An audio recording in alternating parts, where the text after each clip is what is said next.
Whether they are stated or unspoken, conscious or unconscious, every individual conducts their life according to a set of internal rules that provide direction for decision making, impact relationships, and determine results. Standards are the expectations that you have for yourself, for other people, and life in general. These internal guidelines are an example of standards.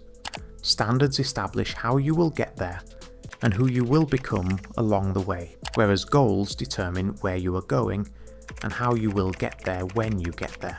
In this post, we will discuss what standards are, how they are developed, how they influence every aspect of your life, from your health and relationships to your success and your sense of self-worth. What exactly are standards then?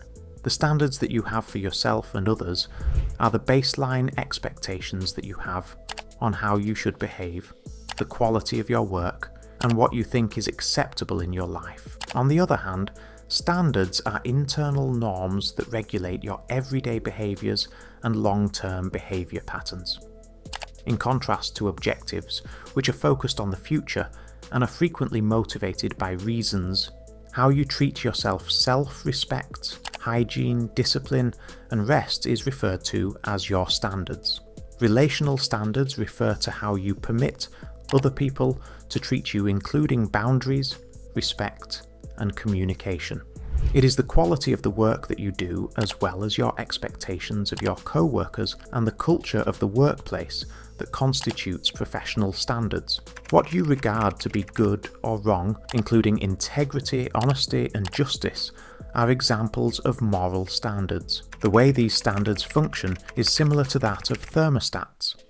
They control the results of your life. You will be able to endure mediocrity in your relationships, health, work ethic, the process of establishing standards. Your standards are formed throughout time by a variety of sources, including the following. 1. The family and children's upbringing. The standards that you were raised with are likely to serve as the basis for the expectations that you have as an adult. If your family prioritized timeliness, integrity, or excellence, it is likely that you will continue to uphold such values in your own life. Cultural and societal norms are the second topic. Certain standards are reinforced by society, such as how one should behave in order to succeed, or look. 3. The influence of peers, friends, and co-workers can mold your standards through the use of social comparison and reinforcement mechanisms. The adage, "you are the average of the 5 people you spend the most time with," originates from the field of psychology. 4th, failures and experiences in the past. An encounter that is either painful or uplifting can frequently reset our standards. You can be forced to elevate your emotional standards if you are in a poisonous relationship. 5. Self-reflection with a purposeful intention. When it comes down to it, the standards that you set on purpose are the ones that carry the most weight. You didn't borrow these. Rather, you made a conscious decision to select them based on your values and intentions. How standards influence your life. In the first place, health and fitness. Considering that your standard is to exercise when you feel like it, it is quite likely that you will exercise on an irregular basis. If you make it a habit to move your body every day, regardless of whether or not you feel motivated to do so, your health will reflect that level of discipline. Your dietary routines, the quality of your sleep, and the amount of stress you experience are all indicators of your overall health standards. It has been said that people do not rise to the level of their goals. They fall to the level of their systems, are the foundation upon which those systems are composed. The second topic is career and success.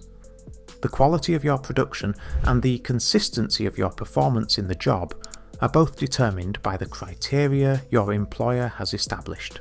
Professionals who have high standards are frequently seen as trustworthy, knowledgeable, and able to advance their careers. Is what differentiates a good employee from a great one. Talent is not necessarily the deciding factor.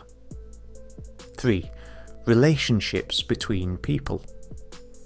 What you are willing to put up with is a lesson that others can learn from. You may be subjected to neglect, contempt, or abuse in your relationships. To achieve healthier dynamics, improved communication, and mutual respect. 4. Financial matters. This means that your financial standards will determine how you save money, how much money you spend, and how much money you invest. To what extent do you accept living paycheck to paycheck, or do you make it your goal to accumulate wealth, avoid incurring debt, and make intelligent investments? The 5th point is about self-worth and identity.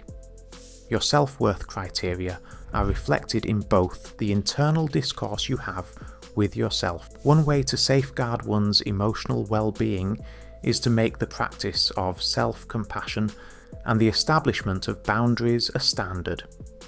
It is more probable that you will feel burnout, low confidence, or chronic discontent if you set your benchmark as self-neglect, when you should raise your standards and expectations. You are unable to move on or lack motivation. You can endure harmful people or environments. You regularly fail to keep the commitments you make to yourself. What you need to do to raise your standards. 1. Identify the gaps in the information. Your life can be evaluated by asking, what am I willing to put up with? Which aspects of my life do I feel are not functioning properly? What am I hiding from myself that I am aware needs to be altered? 2. It is important to make your values clear. Norms ought to be by your fundamental principles. Determine what is most important to you, such as freedom, honesty, creativity, and health, and allow those to serve as the foundation for your new standards. The 3rd step is to visualize the best version of yourself. Ask yourself, what are the standards that the best version of myself would live by? After that, you should work to bring your existing actions closer in line. 4. Make commitments that are substantial and concrete. Raising standards does not require making drastic changes immediately. It's about making daily improvements. From the perspective of I'll try to eat healthy, I prep my meals every Sunday. From the beginning, I hope I get promoted. I will exceed expectations on every project. 5. Get rid of any reservations. Your sense of self-respect is diminished with each little thing that you allow to go unnoticed, such as an untidy room, missing workouts, or disrespect. Get rid of each of your tolerances one at a time. In the 6th place, surround yourself with people who have high standards. 7. Keep tabs on your progress and celebrate it. Use self-recognition to reaffirm a new benchmark that you have set for yourself each time you do so. This is not ego, rather it is reinforcement. Concluding remarks. The values that you uphold and the standards that you establish are reflected in your life. You may improve the quality of your life, your feeling of purpose, and the effect you leave behind by raising the standards you hold yourself to. You do not require further incentive if you are not content with the reality that you are now experiencing. There is a need for higher standards.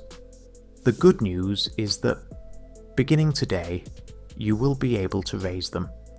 If you enjoyed this deep dive, don't forget to like, subscribe, and leave a comment below. We'd love to hear your thoughts and keep the conversation going.